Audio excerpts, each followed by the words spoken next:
Welcome to the AFR Saints channel, where we provide you daily content on your favorite team, the New Orleans Saints. Do us a favor and hit that subscribe button. Be sure to leave your comments below and smash that like button. Who dat? The New Orleans Saints were pretty active in free agency, probably more active than most thought they would be, considering their affirmed spot in cap hell. They went and signed Foster Moreau. They signed Jamal Williams. They had to be active across the defensive line, adding, of course, Nathan Shepard on the defensive line. There was another defensive. Who's the other defensive? Saunders. Colin Saunders that they added on the defensive line. So they were active out of necessity in free agency. Of course, we know they added some pieces like Brian Edwards at receiver. So the Saints went out and added players in free agency and were pretty active, despite the fact that they weren't. They had the second least amount of cap space available. Only Tampa was in a worse situation than the Saints coming into this offseason. But still, as the Saints go through this offseason, they're still sitting with a very healthy amount of cap space available with this remainder of the offseason as they get closer. They've signed their draft picks, and we all know where they sit right now, with $14.2 million in available cap space. So if the Saints want to go spend, they have money to spend if they would like to add. So what I did was I looked at this list of available free agents, the unsigned free agents that are still available. And there are some big-name prospects, like very well-known NFL players that have a ton and tremendous great history in the league that remain unsigned. I mean, guys like, if I just run through it, even if you just look, Carson Wentz, Matt Ryan, DeAndre Hopkins, Kenny Golladay, Taylor Lewan, Zeke, Tom Brady's still out there, Debo Jones, Marcus Peters, Robert Quinn, William Jackson, Yannick Ngakoue, Dalvin Cook. You get the idea, right? I mean, there are a ton. Jadeveon Clowney, George Fant, Devin McCourty, Justin Pugh, Miles Jack, Michael Brockers, Leonard Fournette, a lot of names that you see on here that you'd recognize, Julio Jones. So I wanted to run through this, and I posed this question to Musso and Paulie as well.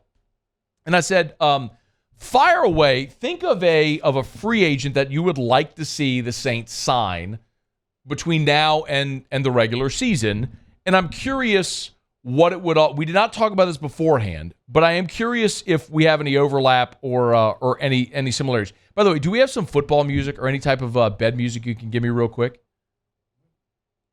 Yeah, hold on. No, I don't want to hold on. Well, I know, but I mean, just I have play to, whatever you got. Just hit something. I have to pull it up, but it's not going to be football. And then just hit something. Just hit whatever you got over there. A lot of buttons. I know. I know. Let me just hit one. Let me do it. There's not a long enough. Just hit a button. See? No. Let me do it this way, please. Driving me nuts.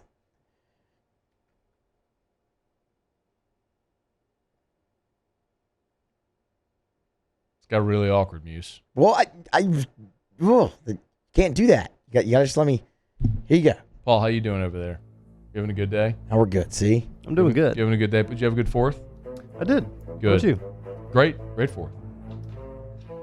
Maybe we should put this on a button.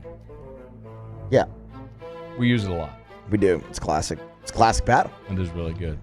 All right, Musso, Saints. If you could sign one free agent before the start of the season, who would it be? I went with Kyle Van Noy. Okay. I think they really need to address linebacker, man. I mean, you love DeMario Davis. You love, obviously, Pete Werner. After that, there's a big drop-off. Like, K. Dallas doesn't play for you anymore. He was really good in Werner's absence. Van Noy, veteran experience, cheap. $1.5 million was his base last year.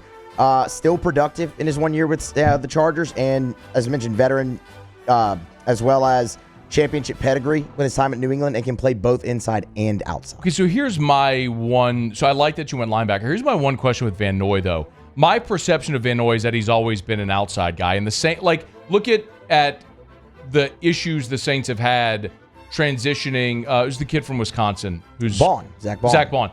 Who's they've never found a role for him because in this defense, that style doesn't fit what they want to do. So, like, I'm looking at Van Noy, 6'3", 250. Do they have a spot for Kyle Van Noy?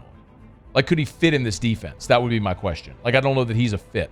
It'd be interesting because that was one thing I looked at too. So he played inside in New England a lot and played outside last year with Los Angeles, the Chargers, and as well when he started his career in Detroit. So New England's really where he moved inside primarily. Okay.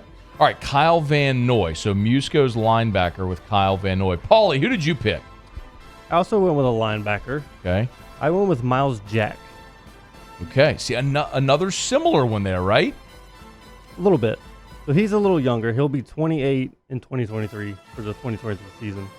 But 4 of the last 5 seasons, he has finished with over 100 tackles. And he has done that 3 straight seasons in a row.